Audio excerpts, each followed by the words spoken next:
नमस्कार दोस्तों, GNS news में आपका स्वागत है। हर उपयोगी जानकारी और काम की खबर से अपडेट रहने के लिए अभी सब्सक्राइब करें हमारे चैनल को और साथ में बेल आइकन भी प्रेस कर ले और वीडियो को ज्यादा से ज्यादा दोस्तों में शेयर करें। तो चलिए बढ़ते हैं खबरों की ओर। जी हां, आपको बता दें, रूस और यूक्रेन के युद्ध ने नई दिल्ली के लिए एक संकट खड़ा कर दिया है, जो रूस और चीन के साथ बिरकस में भी है और शंघाई सहयोग संगठन में भी। उसी तरह भारत ने अमेरिका के साथ क्वाड और मालाबार समूह में शिरकत की हुई है। इस जटिलता को और बढ़ावा देना चाहते हैं तो भारत G20 और MCO की अध्यक्षता भी कर रहा है। भारत इस समय एक तनी हुई रस्सी पर कलाकारी दिखा रहा और घायल होने से बचने के लिए उसे बेहद सधे हुए राजनयिक यानी डिप्लोमेसी की जरूरत पड़ेगी। रूस ने एक तरह से यह साफ कर दिया कि वह अभी भी अपने झमेलों की वजह से हमारी मांगे पूरी नहीं कर पाएगा। अच्छी बात यह है कि भारत शायद इसके लिए पहले से तैयार था, इसलिए भारत ने स्वदेशीकरण की प्रक्रिया 2020 से जोर शोर से शुरू कर दी है। भारत गोला बारूद और हथियारों में आत्मनिर्भर है, यह जरूरी है। भारत दो तरफा आशंकाओं से घिरा है। एक तरफ हमारी पश्चिमी सीमाएं और पूर्वी सीमाएं जो दो प्रतिद्वंदियों से घिरा है। यह बहस भी होती रही है कि भारत के दो सीमाओं पर एक साथ युद्ध लड़ने की क्षमता होनी चाहिए। भारत इसकी तैयारियां कर रहा। भारत रक्षा क्षेत्र में आत्मनिर्भरता के साथ ही निर्यात में भी अपने हाथ आजमा रहा है, जहां तक छोटे हथियारों की बात है।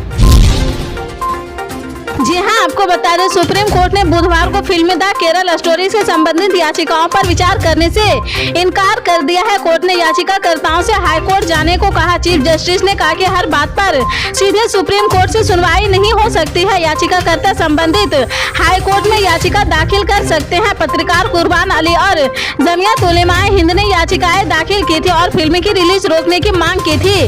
फिल्म 5 मई को सिनेमाघरों में रिलीज होगी। CJI DY चंद्रचूड़ और जस्टिस PS नरसिम्हा की पीठ की समक्ष तत्काल सूचीबद्ध करने के लिए याचिकाओं का उल्लेख किया गया है।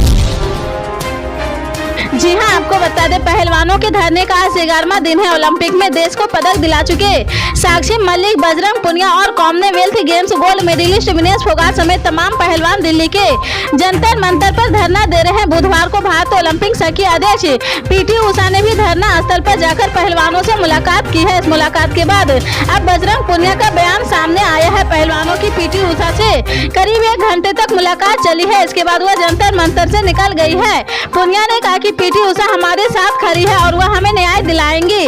वह पहले ही एक लिस्ट है, फिर कुछ और। उन्होंने वादा किया कि वह हमारी समस्या पर गौर करेगी और जल्द से जल्द इसका समाधान करेगी।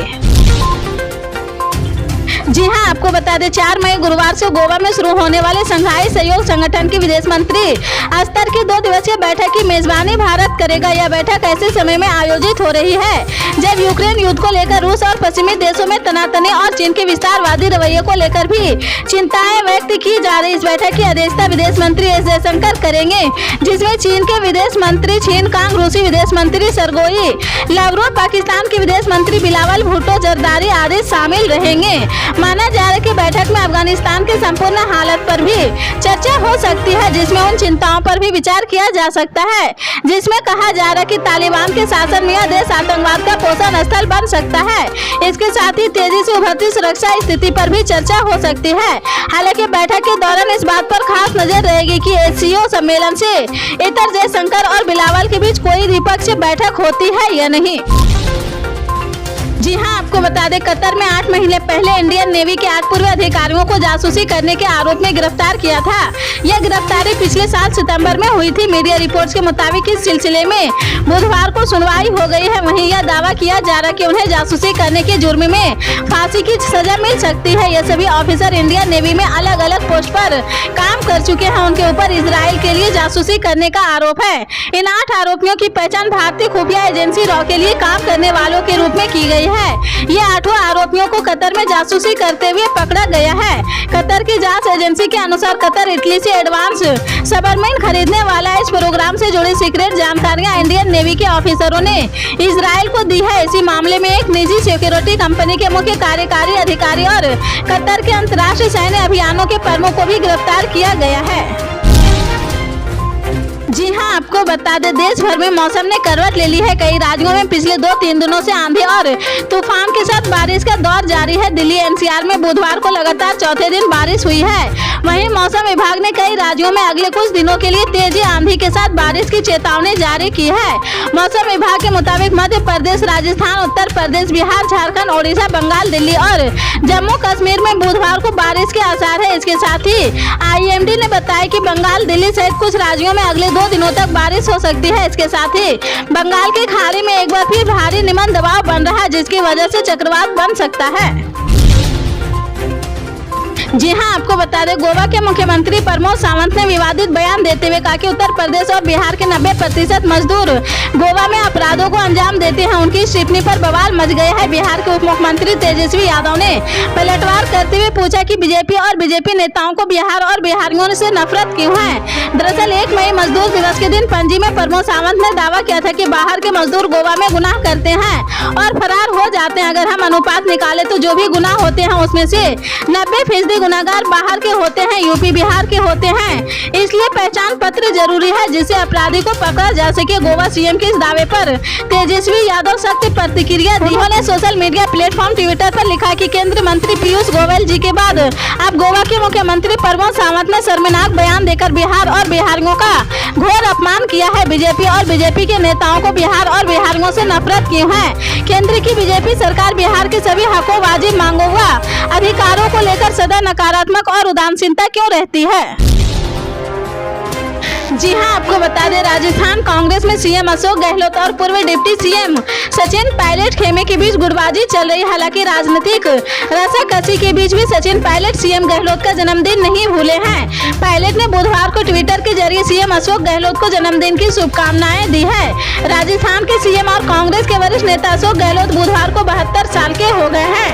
उधर सचिन पायलट ने अपने ट्विटर में कहा कि सीएम अशोक गहलोत को उनके जन्मदिन पर शुभकामनाएं, उनके अच्छे स्वास्थ्य और लंबी उम्र की कामना करता हूं। पायलट ने पूर्व सीएम वसुंधरा राजे के कार्यकाल में कथित भ्रष्टाचार के मामले में गहलोत द्वारा कार्रवाई नहीं करने के विरोध में कुछ दिन पहले 1 दिन का धरना दिया था, जबकि गहलोत भी पायलट का निकम्मा और नकार कह चुके हैं। जी हां, आपको बता दें, अतीक अशरफ की हत्या के बाद माफिया मुख्तार अंसारी को भी डर सताने लगा है। गैंगस्टर से राजनेता बने पूर्वांचल के माफिया डॉन मुख्तार अंसारी ने इलाहाबाद हाई कोर्ट से सुरक्षा की मांग की है।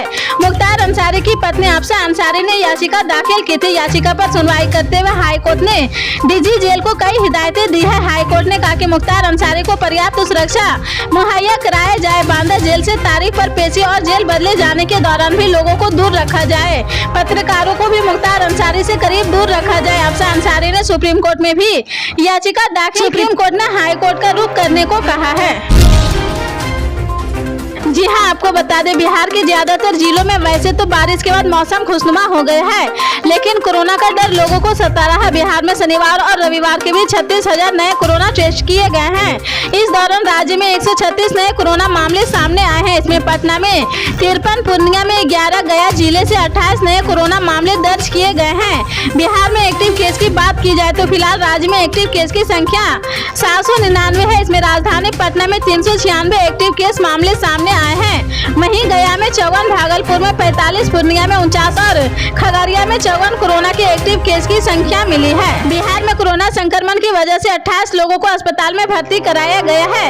यह जांच शनिवार से रविवार के बीच हुई है। कोरोना को लेकर वैसे तो राज्य सरकार की ओर से कोई गाइडलाइन नहीं जारी की गई है, लेकिन लोगों से कोरोना नियमों का पालन करने की अपील की जाती है। पल पल के अपडेट जानने के लिए जुड़े रहें आप अपने GNS न्यूज चैनल से। मिलते हैं अगली बड़ी खबर के साथ, तब तक के लिए जय हिंद।